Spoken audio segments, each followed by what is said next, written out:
I don't know about you, but next week at this time, our country could be in one of two different directions. And I'm not saying one's on the right path and one's on the wrong. I think we're on the wrong path as a nation as it is, regardless. I mean, we're kicking God out of schools. We're kicking him out of media. We're kicking him out of government. We want him off our currency. We don't like Israel anymore. We're doing a bunch of stupid things in this nation. We need to look back at history. And as we look back at history, I do not doubt the fact that when you read the historical accounts of our founding fathers, it will cultivate a desire and a taste in you to long to see this nation prosper. Because America is worth saving. America is worth fighting for. I'm reminded of William Wallace. Now, I'm a Braveheart fan. I don't think any man worth his salt would not love Braveheart. If you don't like Braveheart, please don't tell me that. I will make fun of you. I love Braveheart. Now, we watch Braveheart, and I get excited. I'm like, okay, I'm ready to fight. Jason's generally, in a corner, sucking his thumb, thinking, God, I don't want to fight. I'm a lover, not a fighter. Here's what's interesting about William Wallace. He understands. Now, later on in this program, Jason and I will get to business. But this is the fun part for me. He understood the times in which he lived. You had King Edward the Longshanks, one of the evilest kings to ever live.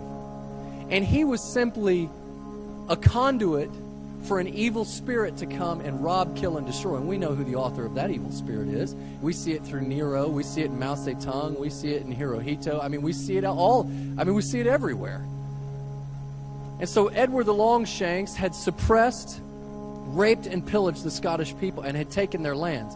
Now, Robert the Bruce and the nobility, much like our Congress today, much like many of our elected officials today, were very satisfied with, as long as we have titles and land, we're okay. So William Wallace rolls up into those guys and says, hey, guys, it doesn't matter whether you have titles or land.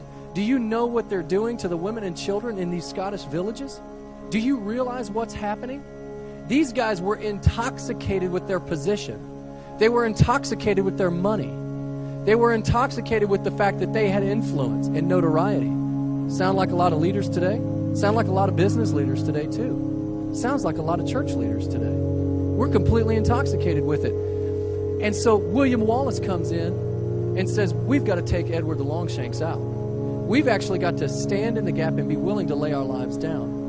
And so I'm reminded of I remember in Braveheart, and I watched the movie. I also studied Wallace. I studied Bruce in college. It's very accurate. It's got some Hollywood to it. But in the Battle of Benham, as the Scottish nobility gathered, they brought their troops, and they had several thousand troops.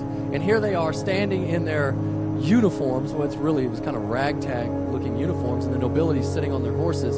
And these guys are just standing there, no faces painted or anything. They're just standing there. One guy looks at the other and says, so, you think we'll fight? And the other guy looks back and says, no, we won't fight. The nobles will go out there, and they'll negotiate a truce, and they'll give them some land and some more titles, and then we'll all go home, and we'll be free. And as they're standing there, all of a sudden, the ground begins to shake. And as the ground begins to shake, you see up over the hill, here comes William Wallace with about 40 men.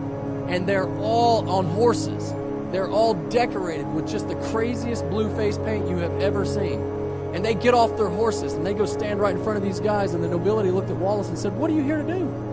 And he said, I'm here to pick a fight. And he rolled out there to Edward the Longshanks and he said what he said to him. And the next thing you know, they fought and won Bannockburn. Then they won Falkirk. And then Wallace actually convinced the nobles, we should go to York and attack York. In other words, let's get on the offense instead of being on the defense. And they ended up sacking York.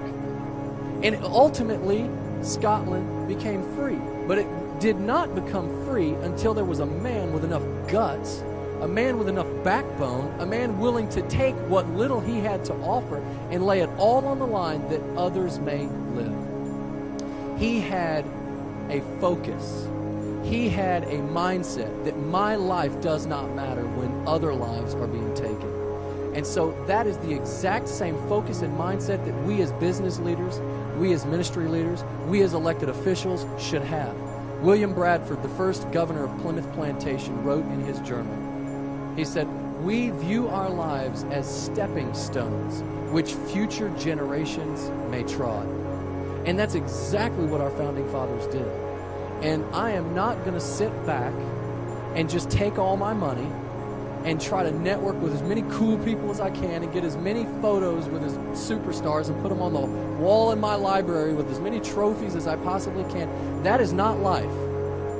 Life is when you lay it down that others may live, which is the exact perfect representation of what Jesus Christ did for you and for me. That's what it means to be a true creative leader.